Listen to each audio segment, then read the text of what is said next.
James is going to be talking about revolution and dictatorship over a strawberry Mandarin waffle with pudding. And I'm going to talk about Get Smart Season 1, the second half of it. And this is my favorite score from the Mormon clothing giveaway. It's awesome. They're some clog slippers that are just, they're like tourism things, but they look new and they look great to me. This is awesome. So I guess first I'll talk about the Get Smart, because it's I don't have much to say. It's a lot of fun, and I thought as the season went along, the season 1, I thought they got better. Honestly, I thought they did a better job. And what else? Well, it's pretty good to start off with anyway. Yeah. Was it? And I really liked, I hadn't remembered stuff. I remembered some, the usual joke that he'd tell. Would you believe da da da da da? Oh, would you believe this then? Yeah. It's whatever he says is not believable. And it's funny, right? It's the same joke, but you love hearing it again and again, or at least I do. Did he also say, I asked you not to tell me that? Was it something like that? Yeah, something like that. And then there's the standard cone of silence thing where, there's, there's the always, same running he wants jokes, the cone right? of silence, and it's always, but they make sure it's something different. Like one time, I've got something to tell you. I need the cone of silence. So the chief, did they call him chief or something? Yeah. He knows. He's like, but it doesn't work, but it's supposed, it's in the manual. Okay, then. So, we'll do it. what do you got to tell me? Nothing. So it's different each time. Yeah. The irrelevance. And anyway, so I enjoyed it. I remember there was I remembered one episode from, well, it might have not been one episode, but it was one thing that I remembered from when I was a kid. It's craw, not craw. I remember that. So, there's no difference in what he says? no, as far as I could tell, right? And that's hilarious. the joke, right? What a guy. Anyway, it's awesome. It was 99. I've forgotten his number, but I never forgot Barbara Feldman's number 99. Well, but that's the only, I think that's the only. It's so perfect. Yeah, that's awesome. My favorite thing. Back when it was not stereotyping, she was of the partnership between 86 and 99 in Maxwell Smart, or Don Adams and Barbara Feldman. She was the competent one, and he was blitheringly incompetent. Nowadays, that's just the standard fare. Like you get a partnership between men and women, and guys are the butt of the joke. Just a standard fare. Well, Elvis, don't eat the leaves. Don't do that. Well, he's feeling sick, but no, yeah, I think wish it's he fine would. for him to eat them, but I hope so. I don't really want my plants being defoliated by Elvis. Yeah, see Elvis? Ordinarily, he's eco-friendly. Are you an eco-friendly dog ordinarily? He says yeah. Anyway. But I also got these pants. Back in the day, it was kind of liberating to see that situation. This was like in the mid-'60s. I think even we were in Calgary. We moved out there. 67, I think, was going then. But it was kind of liberating. Nowadays, it's an attempt to put men down when they do that. And really, humor should be trying to make fun of people who were in power, and the average guy is and not back much then in power. in Get Smart, that might have been the case, right? That was a long time ago. That's what I'm saying. Yeah. Back then, it was empowering or whatever. Nowadays, for women it's just. Because he was Agent 99 was totally in love with him, and she would say something, and then he'd say, "Let me say it in my own words," or whatever. Or I should be the one to say that, and then he repeats exactly what she said, right? So you're watching that, and when I was little, I didn't understand. I was like, she's smarter, she's more attractive. Way more. is she Yeah. interested in him? But that's kids. They don't know. It's a joke. Yeah. They don't quite get it yet, right? And it's funny. Now I watch it. I like it, and yeah. I definitely think this is worth watching. I was trying to find a date on here, but you know what? I wouldn't be surprised if it was around 65. That's the impression I get from Yeah. remembering, because you were watching it when it was in reruns or syndication Yeah. or whatever they call it, but And I was watching it suppose as they it was were coming. kind of, in a way, it might have been a lighter, more comical version of the Avengers, right? Which would have been running around the same period. I never thought Yeah. about that. And but, I but did. the Avengers, When I was little, I thought that, and Yeah, that's I awesome. thought, You picked well, that the up. Avengers is better. But one thing about it's aimed at a slightly different kind of audience. It's not exactly the same, and they're both good. And in the Avengers, too, the woman was more competent in any variety of things. But it's just, there were comic touches to that, but it was serious stuff. But they were another spy sort of thing. Yeah. So it was, and the dynamic. There was the man and the really hot woman, and that was powerful, I mean, Although she who's had more powerful than Emma Peel? She's the ultimate woman, right? She had a more powerful voice. Barbara Feldman, I'd forgotten Yeah, how wimpy her voice sounded, which is great for this show. It's awesome. It's a different show than the Avengers. Yeah, So when I was little, I didn't understand that either. I thought, well, this woman isn't as attractive as Emma Peel or whatever, and then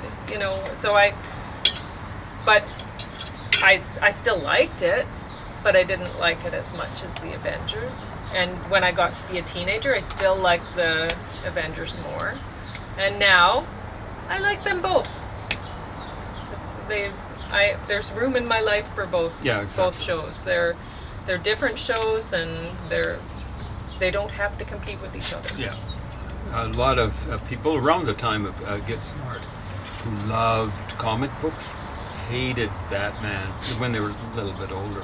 They hated Batman, the TV series, because it was comic. Oh, I love it.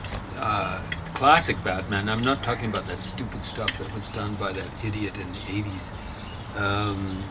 Was there a TV show in the 80s? No, I'm talking about movies. It I became would have movies, remembered that, I think. but it was but it only became movies like 20 years later or something like that. Frank Miller. Okay. Frank Miller was doing the comic You're book. talking about comics. Yeah. But eventually he's done other movies too, like not just Batman stuff. Frank Miller, you are awful. You are a terrible artist. And all that gruesome back in, baby violence and Elvis? stuff like that, I got no use for. You're You so can stay out 80s. if you're going to be a good boy like you're being. Oh no, see, that's what I don't want. I don't want the barking. Yeah, that's why you're that's out baby. here, to not bark.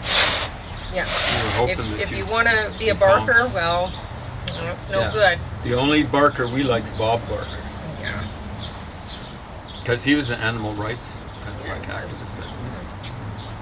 And Okay. he was actually a part Indigenous American. Did you know that? I think you had mentioned that Yeah. before, and you can't be reaching over to get his waffle. That's no good. Part Indigenous American. A lot of those guys would be getting free tans, and I got the impression he'd be tanning up, but I don't know how much he was. Yeah. Of course, everyone knows that he would be a marginalized individual and stuff like that. He goes back to at least the early 70s. So we gonna you're say? gonna. What's that book about? The Revolution one. Okay, so you finished talking about Get Smart then? Oh yeah. Is that what you're suggesting? Okay, so... Yeah, I didn't have much to say about it. Yeah, I know. It kind of speaks for itself. Oh my God. Okay. Well, they kind of fell into my punch. Gosh. Okay. What are you doing? Oh, you're chasing that bug. Exciting. I know. Summer's so exciting because you get to chase flies and stuff. Okay. So Revolution and Dictatorship, caveat emptor, or caveat auditor, or caveat viewer. Yeah, Viditor, whatever it would be. Anyway, I haven't finished this up, but I will. And the stuff I haven't finished is part of the notes, part of the bibliography, and part of the index. I haven't finished up the main body of it, and plus the appendices. And that's the It's pretty cute, the cover with the fist going down. Fist going down, yeah. crushing Yeah. the revolution, which doesn't quite It's work great. out. But Wow. I like the.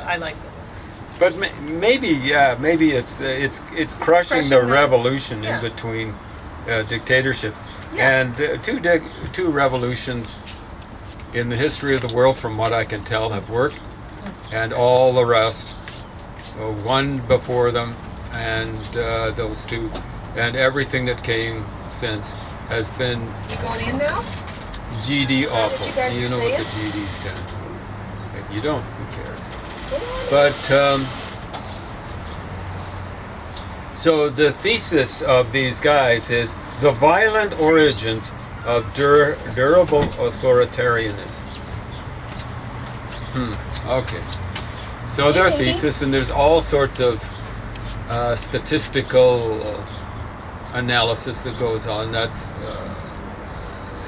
it's given full play in the appendices and things like that. Is that No, it's okay. in order for a revolutionary dictatorship to last, it has to have violent origins. There has to be like a real, something like a civil war, revolution, and there has to be probably an external threat, and there has to be kind of like paranoia build up. The people that are part of the party or the supporter of the dictator have to have been hardened in the forge of all this violence and stuff like that. Now, their definition of a revolutionary regime is very, very, shall we say, controlled? I'd say over-controlled. In other words, it's an attempt to, from what I can tell, is to kind of cook the books, to set up to only get regimes that had violent origins and stuff like that. So they don't, for example, include durable regimes that were set up by the Soviet Union, for example, or set up by, really North Korea was set up by the Soviet Union. It's been very durable. It's been going for over 70 years, going strong, except economically these commie type of regimes don't last very well and don't perform very well economically, and yet that's one of the things that point out, oh wow, like go through famines, multiple famines in the case of the Soviet Union, at least one in the case of Northern Korea, stuff like that, and they survive. So it's been quite a while. I came up with this formulation. I understood, without having to take a lot of political science, because I've read a lot of history, a lot of history. I shouldn't have to, but I did it for the ancient Near East to find out what sort of disasters might have hit mankind way back in the past.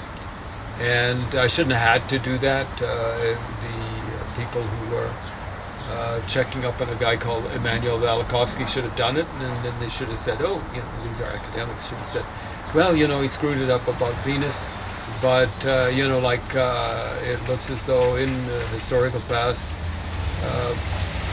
4 times, they should have been able to do it for 535 AD, 534, 530, or 5, 6, 7, 8, something like that, 9, 539 AD.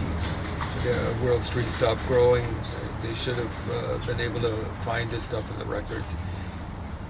So I shouldn't have had to do that, but I'm the one who had to do that for the ones that preceded 535 AD, 534 AD, around there, 535 AD. So I found ones 850 AD, 1850 rather AD, 1150 AD, and BC, 1850 BC, 1650 BC, 1150 BC, and 650 BC. Now, I shouldn't have to do historical stuff for communism and all this sort of stuff. I've been looking at revolutions and so on and so forth for decades, actually, and seeing what makes them work, what makes them not work, what does work about them, what doesn't work. And I shouldn't have to do that. Particularly the nifty shifty lefties should have been doing that because they're so thrilled about revolution, and they're still looking for it. And they've basically given up on the commies doing it, so now they've turned to. It's like one nifty shifty lefty was saying quite recently. Well, now that communism has failed in getting rid of capitalism, we've only got one recourse left, and that's Islam. So they've turned to Muslims, and of course, the Muslims will bring in, according to them, a far more tolerant kind of system, and I guess they think it's going to be democratic and stuff like that. There is, of course, this idea that I don't think they don't care about democracy. A lot of people some of them call themselves social democrats, but go on. Well, a lot of people that I've talked to that believe in revolution and stuff like that, they say democracy doesn't work. Well, they will say that, yeah. And they will. They don't believe in democracy. Nifty, shifty lefties don't believe in democracy, and however much they might call themselves social democrats, they're just socialists. So, for example, here's one woman a while back saying, if you have socialism, democracy takes care of itself. Okay. Soviet Union's counterexample. I think it's the other way around. Communist China's democracy, socialism takes care of itself. If you have democracy. Well, it depends on the level of democracy. The Athenians had democracy, but they had slaves. And I don't know if even it was basically democracy for the aristocrats, from what I can tell. But if you have true democracy For everyone, and including not just the state level, well, I should say the federal level, the state or provincial level, and the local level, but also for the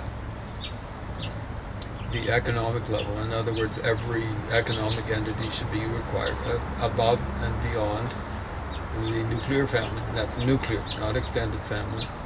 Should be required by law, federal law, to be a democracy. When you have that, you won't need socialism. With welfare payments, what people traditionally think of socialism and stuff like that. Or you'll definitely not need as many transfer payments and so on and so forth to take care of people. So, but yeah, they're really nifty and shifty when it comes to democracy. Dismissive, they poo-poo it, all that sort of stuff. They actually, they were pulling. When you look at their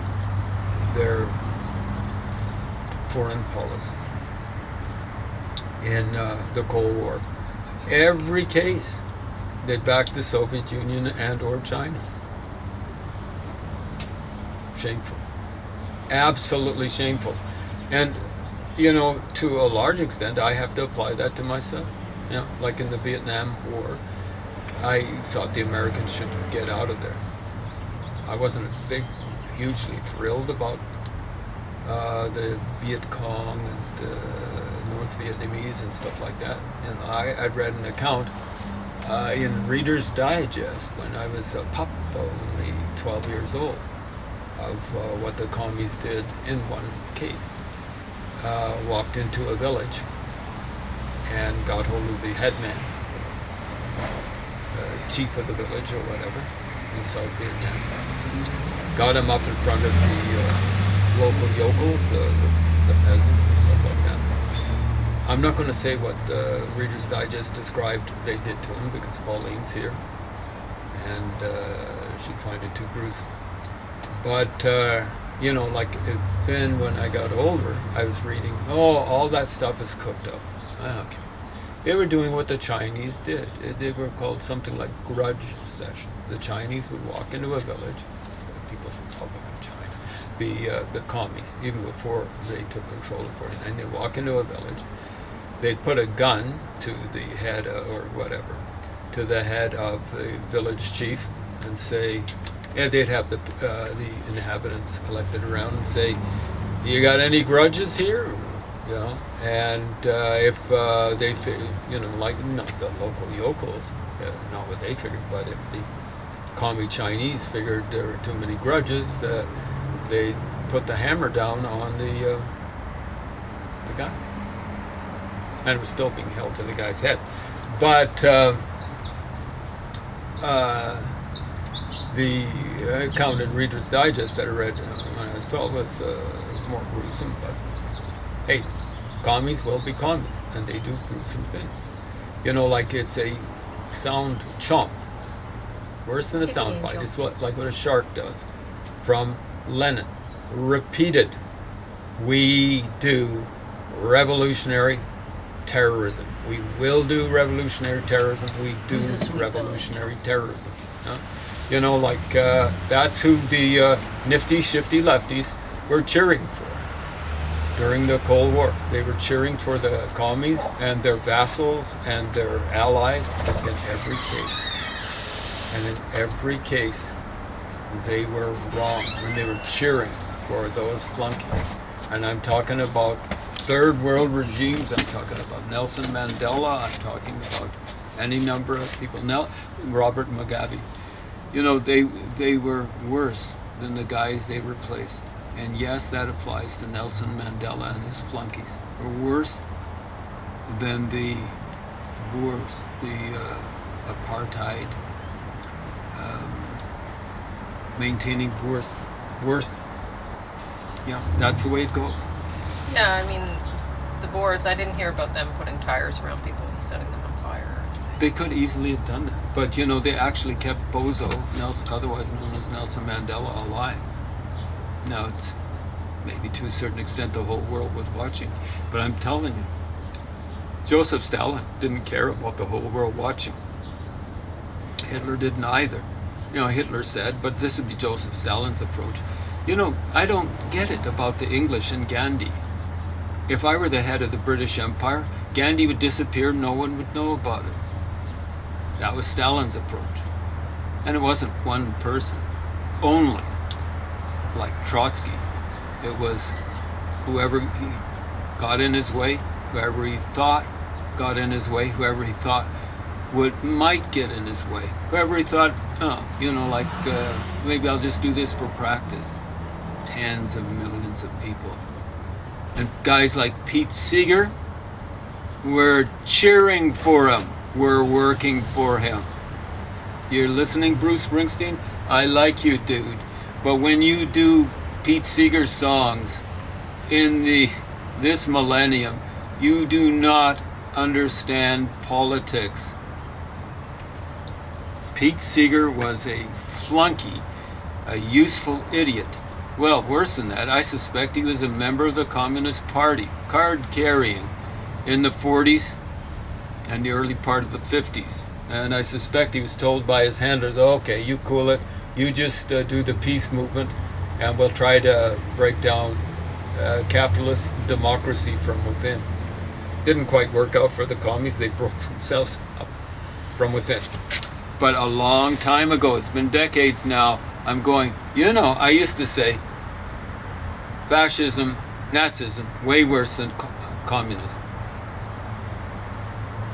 And then I was going, okay, Nazism worse than communism because it's so virulent when it comes to foreign policy. Now I'm going, when you look at it in the balance, the Nazis were so rabid, they were put down by the rest of the world, most of the rest of the world, but like mad dogs.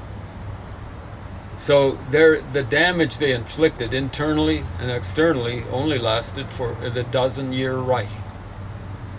Not the 1,000-year Reich. They thought it was going to be a 1,000-year Reich, like the first German Empire, Reich. It only ended up being a dozen years and not 1,000 years. Well, and now, these guys have noticed, and other political scientists have noticed, that certain types of revolutionary regimes, basically communist or claiming to be communist, Marxist, whatever, tend to be. No, there's one, the Mexican one, that's been very durable. But I don't think it was. When was Vicente Fox? About 20 years ago. So it lasted about 80 years without a break. But basically, the difference is, you see, the Nazis had the nifty shifty lefties. Oh, this is terrible. Like the Catholics, the Catholic Church, collaborated with the Nazis. There might have been some collaboration, but they had.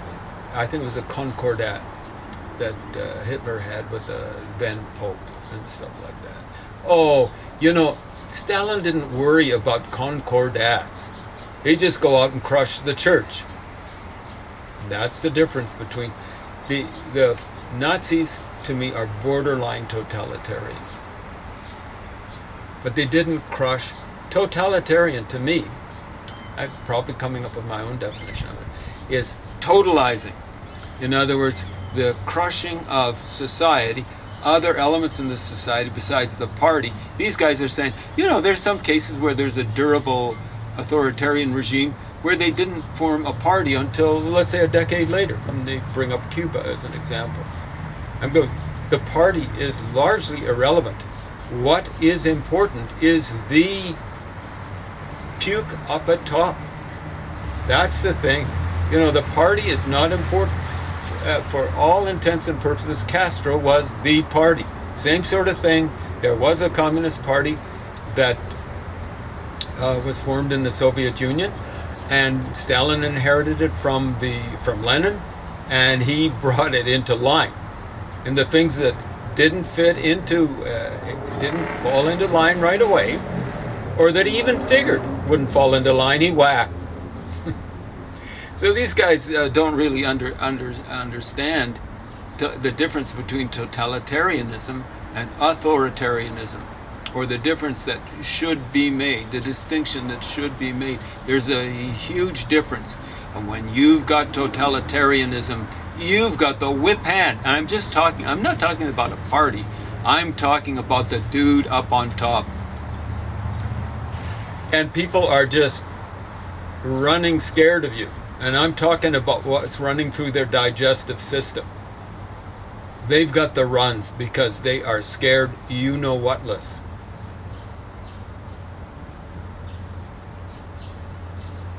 And so it's not just the religion.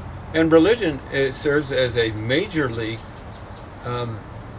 source of dissidence for authoritarian regimes.